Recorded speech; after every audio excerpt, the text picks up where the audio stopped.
Welcome to today's custom-tailored deep dive. We are really glad you're here for this one because we are tackling something that honestly is a foundational concept that it can be incredibly confusing. Oh, absolutely. It is a massive hurdle for so many people. Yeah, exactly. So today's mission is all about Domain D.1 from the BCBA Test Content Outline. We were looking at distinguishing between dependent and independent variables. Right, a classic DV and IV. Exactly.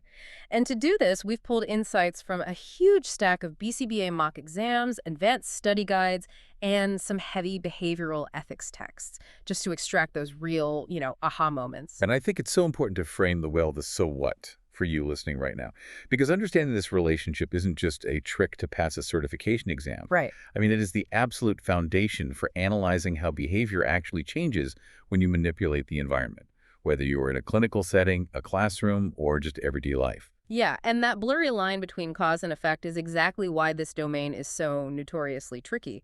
Because humans are naturally wired to look for simple connections, right? We are. We really want action A to perfectly produce result B every single time. But then you step out into the real world, the messy, complex reality of applied behavior analysis, and suddenly establishing that perfect, unbroken line feels, I don't know, almost impossible. It does, which is why relying on that instinct without a rigorous framework is essentially driving blind. We have to really pull apart the raw mechanics here. Well, okay, let's unpack this using that exact idea, driving.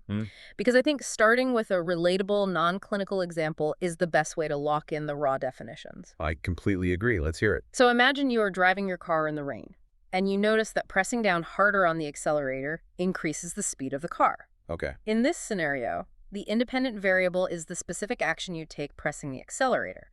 The dependent variable is the measurable result, which is the speed of the car. That's a great baseline. But here's where I want to push back a bit.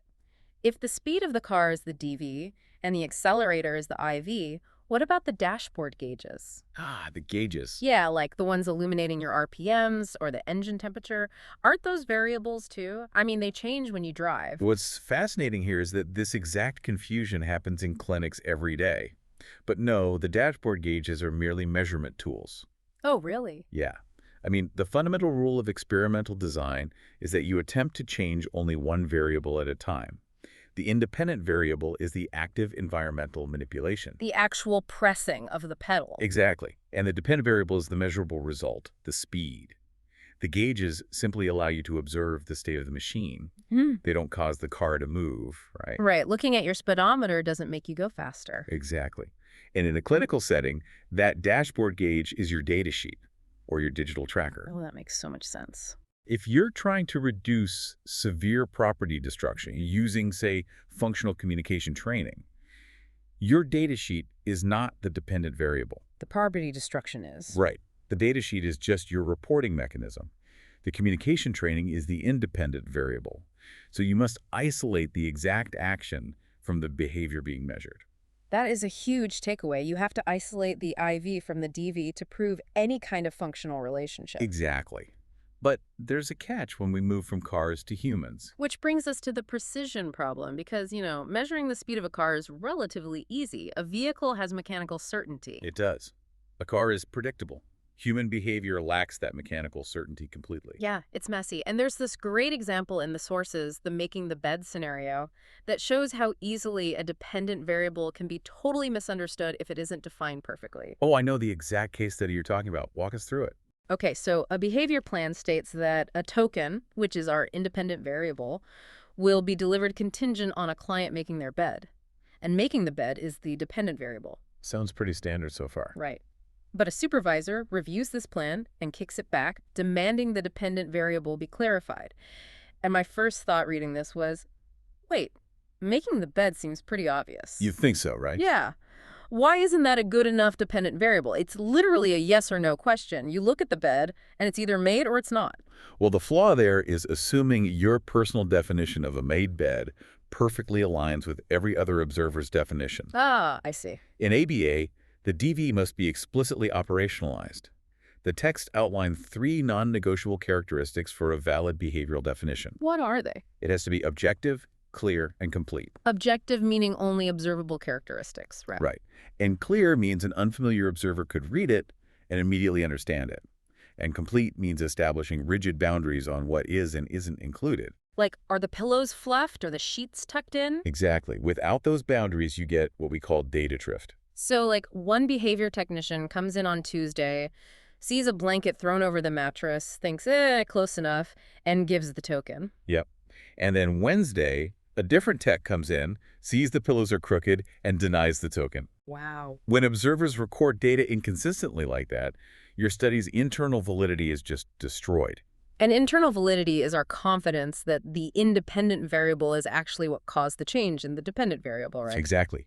If the definition of making the bed fluctuates based on who's holding the clipboard, you don't know if the client's behavior changed or if the staff just changed their standards. Which means your data is essentially useless. Completely useless. That's right. Identifying the DV isn't enough. If the behavior isn't rigidly defined, you can't prove anything. The sources gave another quick example of this that I loved. Tracking the number of steps walked as a DV after a self-monitoring intervention. That's a great one. Because steps walked is highly operationalized, a step is a discrete, observable motor movement. But if they had defined the DV as just being more active, Oh, that would be a nightmare. it would be totally subjective. Right. So the rigor of your operational definition is everything. Okay, so let's say we have that locked down. Our DV is perfectly objective, clear, and complete. We now have to address how we manipulate the other side of the equation. The independent variable. Yes, because if the DV requires precise measurement, the IV requires precise application. That logically follows, yeah. We transition here to exploring how much of an intervention is actually necessary to change the behavior. And there's a corporate employee bonus experiment in the text that is just fascinating. Oh, the pay bonus study. Yes. So a researcher evaluates the effectiveness of pay bonuses by offering different amounts of money, $100, $200, and $500. To see how each amount impacts employee performance. Exactly. And here's where it gets really interesting to me. I've always thought of this like finding the right dose of medicine. That's a really good analogy. Like if a 100-milligram pill cures your headache, you don't need to take 500 milligrams. Why give an employee a $500 bonus if $100 gets the exact same performance? You wouldn't. And that process of finding the right dose has a formal term in the literature. It's called a parametric analysis. Parametric analysis, okay. Right. It involves evaluating a range of values or parameters for the independent variable to see its specific effect on the dependent variable. So testing the different amounts of money. Exactly. It's all about finding the minimum effective dose to create socially significant change. Because giving away an extra $400 for no extra performance is just bad business. It's terrible business. And in a clinical context, interventions cost resources, time, money, staff energy. Right. If you're running a token economy, you need to know if delivering a token every 5 minutes sustains the behavior just as effectively as delivering one every single minute. And if 5 minutes works, you save your staff so much effort and avoid burnout. Precisely. You find that minimum effective dose. Okay, so we've perfectly defined our DV. We've used parametric analysis to find the perfect dose of our IV. The token economy is running flawlessly. Sounds like a dream scenario. It does. But then, halfway through the experiment, the client's family suddenly moves them to a completely different facility across town. And there goes your pristine data. Total chaos. We have to talk about traps and extraneous variables. Because how can we be absolutely certain that our IV is the only succinct causing the behavior to change? Well, in that scenario, you can't. That change in facilities is a textbook extraneous variable. Meaning something outside of the intervention that changes the environment. Right. The clinical example from the sources was testing a most to least prompt hierarchy versus a prompt delay. Those are the IVs on a student learning novel tax, the DV. And if they lose access to their facility halfway through and have to move, that move is an extraneous variable. Exactly. It's an unplanned environmental shift. Before we get into how to handle that, I actually want to bring up a massive trap question from the exam tips. Because this trips up everyone. Oh, please do. The exam tips are crucial. So if I am tracking a client's behavior over a 2-week period on a line graph, isn't time the independent variable? Since time is constantly changing on the x-axis? I'm so glad you brought this up. No. Yeah. Absolutely not. Emphatically not. Oh, I knew you were going to say that. The sources are so clear on this. The independent variable is not the time period listed on the x-axis. Time is just a metric for observation. It's just a measurement dimension. Right, like distance or weight. Yeah. Time itself is not an environmental manipulation. You don't administer a dose of Tuesday. Right. You administer the prompt delay or the token. Exactly. If we connect this to the bigger picture, this is why extraneous variables are so dangerous. Like the facility change or a new medication or even just the learner maturing. Yes, because if one of those extraneous variables actually influences the dependent variable, it graduates. It's no longer just extraneous, it becomes a confounding variable. It actively confounds or confuses the data. Right, because if the target behavior suddenly improves, you don't know if your token economy worked or if the new facility is just quieter and less distracting. So you completely lose functional control. Exactly. You broke the fundamental rule. Change only one variable at a time. If anything other than your IV changes the DV, your internal validity is compromised. You can no longer prove functional control. So you must meticulously guard your experiment against outside influences. You really have to. It's a relentless fight. So what does this all mean? Let's kind of synthesize this before we wrap up. Good idea. The independent variable is the environment you manipulate. It's the cause. The dependent variable is the precise behavior you measure, the effect. Perfect summary. And mastering the relationship between the two requires rigid operational definitions and strict control over outside influences. It really does.